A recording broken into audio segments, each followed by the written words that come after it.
This is a real wake-up call to the whole world. The dream of Greater Israel is within touching distance. Trump described Gaza as, Gaza is a hellhole right now. It's all death in Gaza. Nothing but death and destruction. While the man responsible for these war crimes and wanted on an arrest warrant by the International Criminal Court was sitting 3 feet away, grinning. Trump said he would transfer 1.8 million Palestinians. I'm not sure how he comes to that figure. There are 2.3 million Palestinians in Gaza. What happens to the rest? Are they all killed? We're talking about probably 1.7 million people, 1.7 million, maybe 1.8 million. But I think all of them, I think they'll be resettled. This is ethnic cleansing by presidential decree. The U.S. will take over the Gaza Strip, and we will do a job with it, too. We'll own it. And turn it into the Riviera of the Middle East. Gaza is interesting. It's a phenomenal location. On the sea, best weather. Some beautiful things could be done with it. This announcement doesn't come totally out of the blue. Jared Kushner, Trump's son-in-law, has mused that Gaza would make absolutely superb Mediterranean beachfront property. In Gaza's waterfront property, it could be very valuable. From Israel's perspective, I would do my best to move the people out and then clean it up. If I was Israel right now, I would just bulldoze something in the Negev. I would try to move people in there. I know that won't be the popular thing to do, but I think that that's a better option to do so that you can go in and finish the job. Well, we all know that Trump is being bankrolled by Zionist billionaires. We also know that he's filled his cabinet with people who just simply parrot Israel's talking points. He's appointed Ambassador Mike Huckabee, who believes that there's no such thing as a Palestinian. There really is no such thing as, and I have to be careful in saying this, because people who really get upset, there's really no such thing as a Palestinian.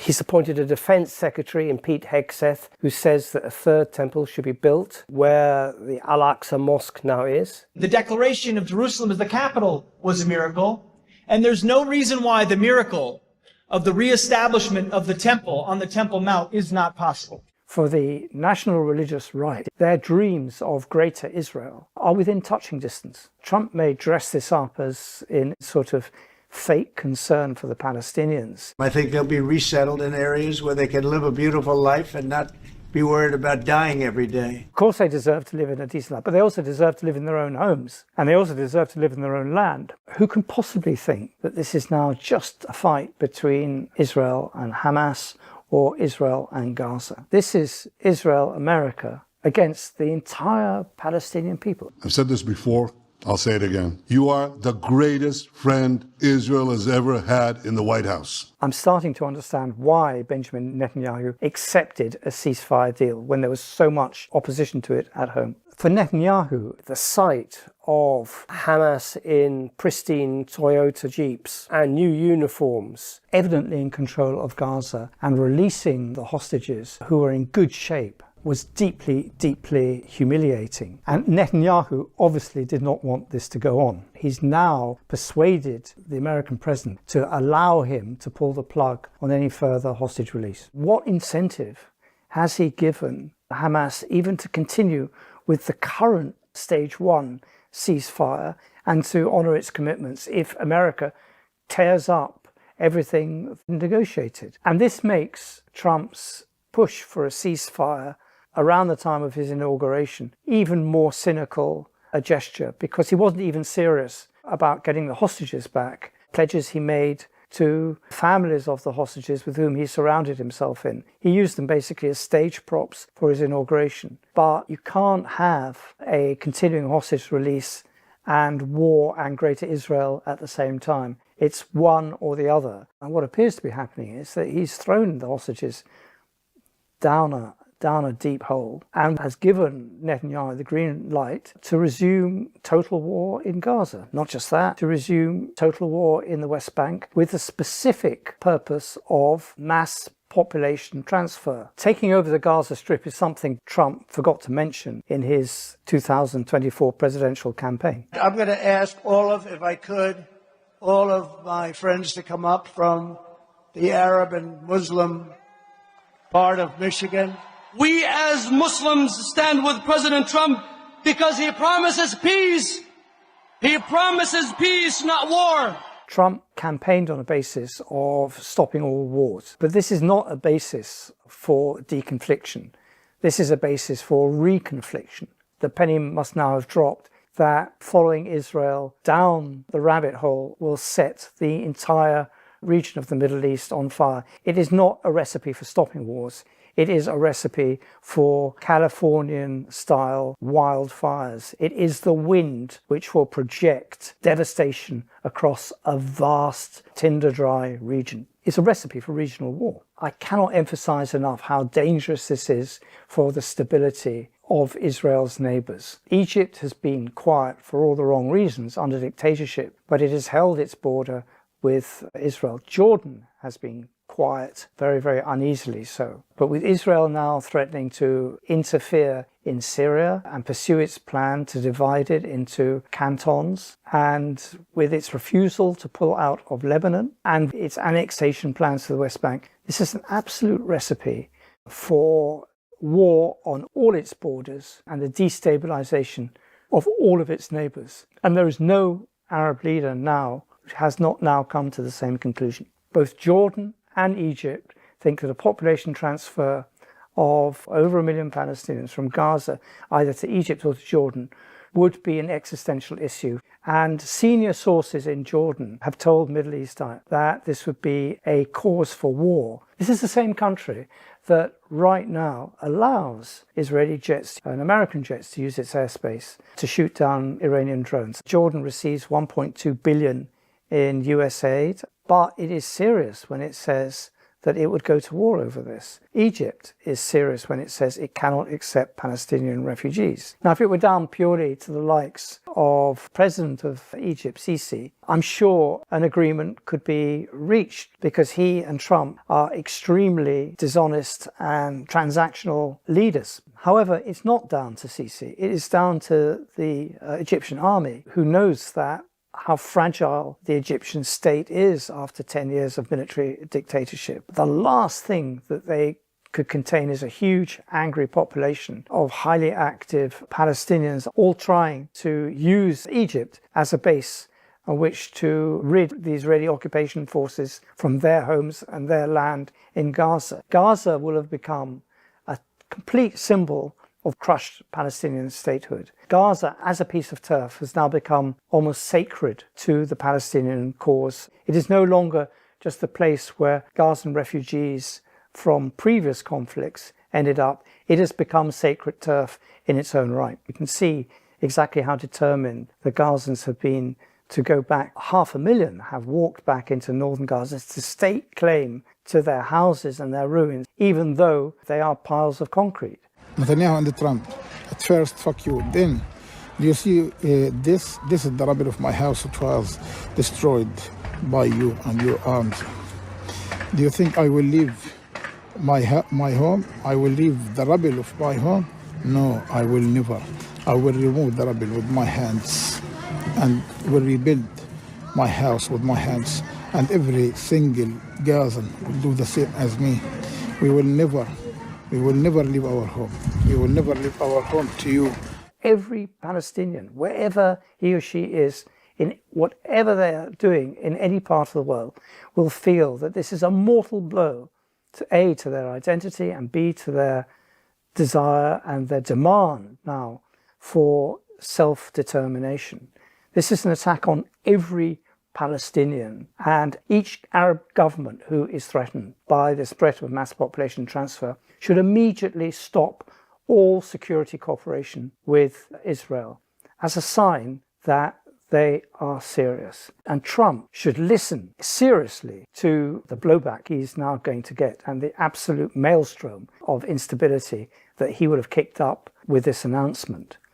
In particular, Europe should wake up. Europe cannot stand by and watch a catastrophe in the East Mediterranean unfold, because it is the East Mediterranean. And we know what happened with a wave of 1 million Syrian refugees in Germany. It sunk Angela Merkel and it changed the politics of Germany forever. Germans should ask themselves, what will happen if 2 million Palestinians from Gaza and millions more from the West Bank start knocking on its doors and Europe's doors? This is a European disaster in the making, not just an American and Israeli one. They have got to now make statements and actually intervene and say, over our dead body, is this going to actually happen? And it's all done on the basis of lies. Netanyahu repeated the demonstrable lie that babies had been burnt alive on October the 7th. They burnt babies alive? Israel keeps on going back to October the 7th as the sort of moral foundation block to everything it has done in 15 months. But just judge for yourself what has happened in those 15 months. 80% of Gaza has been destroyed. At least 50,000, and probably 3 times that number, have been killed in Gaza. So there are about 8,000 people missing. It has been October the 7th every week in Gaza ever since. And we, the international community, have just stood by and allowed this to happen. The entire Western media has concentrated on the release of the hostages that Hamas released in good condition. No one has given any thought to the prisoners who were released by Israel, some of whom showed signs of being beaten up before their release, and they were released in very bad condition. ساقوا يوقفونا بالست ايام تربيط ضرب تكسير البس حرقونا كمكم المي هذا اللي سخنه يغلوه على 100 حراره تيجي الجنديه وتشب على راسه تجيب راسه كان لما يعني يسمع الصوت لو في حدا يسمع شو قلنا اسم صوت اللي راح جلد راسه هنا الجسم راح يعني شيء هذا كانت عادتنا. No one's commented on this. No one's commented on the continuing arrests that take place every day while Israel is conducting operations in the West Bank. And so the total number of prisoners that Israel has at any one point never really varies, because even though you have high-profile events like prisoner releases, they're constantly replenishing the stocks of prisoners day in, day out, and that is just regarded as normal life. The operation that's now going on in the West Bank suits Netanyahu. It's a gift to Bezalel Smotrich, his finance minister, and the de facto consul general of the West Bank. That is the real prize of the extreme religious right. It's the West Bank. It's what they regard as the biblical home of the Jews, and they want to annex it. And for the national religious right, their dreams of greater Israel are within touching distance. And Israel is doing its damnedest right now to collapse the PA in the West Bank. What's happened in Jenin has been a fight between the Palestinian security services and Jenin resistance fighters, which preceded the current Israeli operation. The PA is thus doing much, much more than simply collaborating with the invader and the occupier. It's doing their work for them, and they're working sequentially. This is designed to rob Mahmoud Abbas and Ramallah of any remaining authority that he has over the West Bank. And I think this has been done deliberately by Israel to collapse the PA. And all you have then is a series of townships, all gated, all closed by the Israeli occupiers, permanently under siege and permanently under control of Israel, who want to return to an era where they deal with hundreds of local leaders which they divide and rule at will. That is their fundamental blueprint for a Palestine that is very, very far from being an authority, and even further from being a Palestinian state. Remember that Netanyahu thinks strategically, and that his legacy will be to have killed a Palestinian state before it could even be born. And that is what he's aiming at now in the West Bank, and what the ruins of Gaza could allow him to do. Impunity that Israel has enjoyed carries on and will carry on with bells on under the Trump administration. But it's no longer about now what Israel can get away with. It's about the big forces that will change the course of the war are the forces within Israel itself, the loss of faith, the loss of ability just to keep on fighting.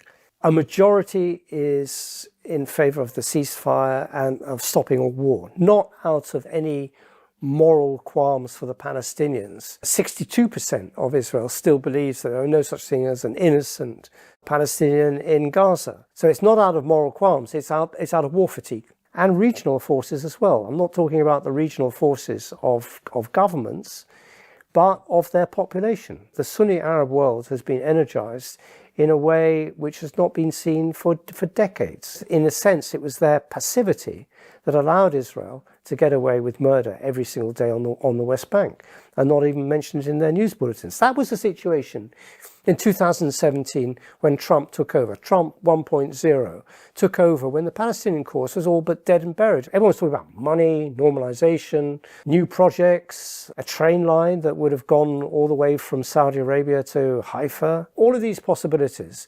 And the Palestinians were Gastarbeiter. They were movable pieces. They didn't have statehood. They didn't have a land. They could have their enclave on the desert. If you look at Trump's plan for Palestine, his map, as published in his Deal of the Century, it's of various enclaves which are totally split up, no contiguous land, some industrial park in the Negev desert. That's the most that they could aspire to. Not East Jerusalem, nothing. That was the situation in 2015. Now compare that to the situation now, where everyone is literally up in arms. And you have, especially in countries which are pro-Israel and which have signed a normalization deal, like Morocco, you have a Moroccan with a US green card getting up and stabbing and injuring seriously Israelis in Tel Aviv. Now, I'm not praising that. As a commentator, it is noteworthy that a Moroccan does this. And that is why Israel is so wrong to think in terms of normalization with governments, when the hatred that they have engendered in up-and-coming Moroccans is there to be seen. Really, we should be thinking, and they should be thinking, about what they're doing in this war and how long they can carry maintaining this level of maximum force and maximum destruction. Israel is only prevailing by literally leveling all the neighborhoods around it, and it cannot carry on like that. It simply cannot exist as an armed state which levels southern Lebanon, levels Gaza, levels the West Bank, and occupies now a larger chunk of Syria than it is occupying in Gaza. It cannot exist by this policy of maximum force, because the Arab world and its neighbours have a memory, and they will get these lands back. It won't necessarily be tomorrow, but they will get these lands back. And this is not peace that is being established. It's laying the foundations for a regional war. And 76 years after this first started, one thing is for certain: the Palestinians are going nowhere.